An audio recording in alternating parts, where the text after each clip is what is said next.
Hello everyone. This is this is Ritisha Chakravarti, a poet and a storyteller. मैं कहानियाँ कविताएं 1 साल से लिख रही हूँ एंड ये मेरा सेकंड ओपन माइक है कॉलेज से बाहर. वैसे कॉलेज में मैंने बहुत परफॉर्म करा है. तो जैसे कि मोहब्बत की बातें हो रही थी, तो मोहब्बत से रिलेटेड कुछ सुनाती हूँ. एक तरफा मोहब्बत में कौन कौन बिलीव रखता है? किस किस का दिल टूटा है, या फिर हम में से बहुत सारे लोगों का दिल टूटता है ना. तो एक तरफा मोहब्बत पे एक शेर लिखा था, इरशाद कर देंगे एक बार सारे. कि दिल टूट जाए तो बताना नहीं आता, कि दिल टूट जाए तो बताना नहीं आता, दिल के जख्म गहरे हैं पर जताना नहीं आता. कि दिल टूट जाए तो बताना नहीं आता, दिल के जख्म गहरे हैं पर जताना नहीं आता. ये आशिकी है जो हर किसी को समझाया नहीं जाता.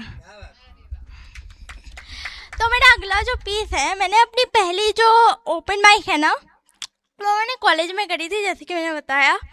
एंड वो मैंने अपनी एक फ्रेंड के कहने पे करी थी. मेरी फ्रेंड ने एक बार रैंडमली आके मुझे कहा कि तुझे परफॉर्म करना चाहिए, हमारे कॉलेज में ओपन माइक हो रहा है. तब मुझे ना बिल्कुल भी कॉन्फिडेंस नहीं था कि मैं कर भी पाऊँगी नहीं कर पाऊँगी. मुझे बिल्कुल भी पता नहीं था. और तब मुझे ये तक नहीं पता था कि स्टेज होता क्या है, ऑडियंस के साथ कनेक्ट कैसे करते, कुछ भी आता पता नहीं था. मैं चली गई टीआईसी में, मतलब मेरी जो कॉलेज की टीआईसी है उनके पास गई और मैं कहने लगी कि मुझे जो है अपने परफॉर्म करना है कॉलेज में. तो उन्होंने अपना मेरा नाम लिख दिया और परफॉर्मेंस जो था वो उसी दिन था. तो मैंने परफॉर्म किया. एकदम टमाटर फेंकने वाला परफॉर्मेंस था, टमाटर फेंकने वाला परफॉर्मेंस था, क्योंकि मुझे कुछ आता ही नहीं था उस टाइम पे. मैं बस ऐसे ही नोट पैड खोल के बैठ जाती थी, मैं कहीं भी लिख लेती थी. मैं बस ऐसे ही नोट पैड खोल के बैठ जाती थी और कहीं भी लिख लेती थी. तो मेरे को कुछ अता पता नहीं था उस टाइम पे. बट वो जो कंपटीशन था या ओपन माइक था, कुछ भी बोल सकते, उसमें मैं थर्ड आ गई. नहीं, poetry and story telling third आई. मुझे थर्ड आने की भी मुझे उम्मीद नहीं थी, बट फिर भी मैं आ गई. तो एक वो टाइम था और एक आज का टाइम है कि मैं यहाँ पे आके परफॉर्म कर रही हूँ. तो उस पे मैंने कुछ लिखा था कि मुश्किलें आएंगी हज़ारों. इरशाद कर दीजिए एक बार सारे. कि मुश्किलें आएंगी हज़ारों, हम उनसे लड़ ही लेंगे. कि मुश्किलें आएंगी हज़ारों, हम उनसे लड़ ही लेंगे. अब यहाँ तक आ ही गए हैं तो देर से ही सही शायद कर ही लेंगे. तो अगला मेरा पीस है, ये मेरे आखिरी है. ये बोल के मैं ख़त्म करूँगी. आप सबके लिए सपने क्या है? What is dream meant for you? मैंने ये नहीं पूछा कि आपके सपने क्या है, आपके लिए सपनों का मतलब क्या है, मैंने ये पूछा है.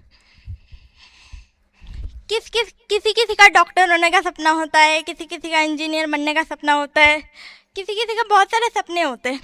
तो क्या आप अपने सपनों को किसी और के लिए कुर्बान करेंगे?